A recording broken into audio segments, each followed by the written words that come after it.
a 50-50 plus Kamala Harris split in the Senate, the bill is, of course, going to be reintroduced. And they already have. Here's what the National Review said about it. H.R. 1 intends to dictate and channel campaign spending, federalize elections by undermining the rights of individual states to set voter qualification, registration, and identity standards, stymie citizens' right to ensure in their localities the integrity of elections. That's among other things. My next guest, the lawyer, graduated from Columbia, went to Dartmouth, obviously couldn't get into Brown, has been in both the private sector and in the public sector, worked in national security and criminal justice for more than 3 decades, including for the Reagan and Bush 41 White Houses, confirmed unanimously by the Senate in 2003, served as Assistant Secretary of State under Colin Powell. Between 1998 and 2001, taught government oversight and cyber law at Harvard. Has written hundreds of articles on law, policy, and national security. And 2 books, Narcotics and Terrorism and Eagles and Evergreens. Please welcome to the program the National Spokesperson for the Association of Mature American Citizens, also known as AMAC, Bobby Charles. Larry, that was probably the best introduction I've ever had. Thank you. Well, you have a very, very impressive background, my friend. I went to Brown University. One of my friends went to Dartmouth, and he told me when he went there, he assumed it was co-ed. At the time, it was not. And he was ticked off the whole time he was there, Bobby. It doesn't surprise me. I was there after it became co-ed. But, honestly, I sometimes wonder how they let me in. I grew up in a rural town of 500 in northern Maine, so I was just blessed to get into it and felt I needed to give it my all when I got there. Great place, though. Is the student body now about 50-50 male-female? I would say so. Might even be more women than men now. Yeah, there are more women now in college in general than men. Yet supposedly they're oppressed, but that's a different topic. Yeah. Let's talk about H.R. 1. How bad is it, Bobby? Yeah. Well, and I really appreciate your kind of putting the laser beam on this because AMAC has really focused on constitutional issues, and in many ways this bill is the living embodiment of trying to use a statute to gut pieces of the Constitution, which, of course, later, if the Supreme Court accepts cert, which would be lovely if they did, but if this thing gets out, it's like a wild beast out there until the Supreme Court knocks it down. And I'll just note that this H.R. 1, which I'll show you, there are 4 major components, all of which are really horrific to the average American. But how often do you see that the ACLU, the Wall Street Journal, and as you just mentioned, National Review, all say, no, this is an abomination. We can't let this out. And yet, as you said, it passed out of the House last session, and it is lined up to pass out as S1 in the Senate this session. So what does it do?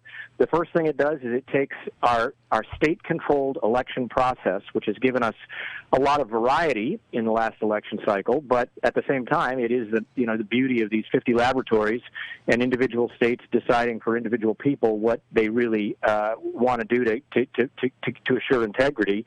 It takes it all to the federal level, and it does the following. It bans voter IDs, pushes mail-in voting, mandates same-day and online registration, creates a one-party FEC controlled by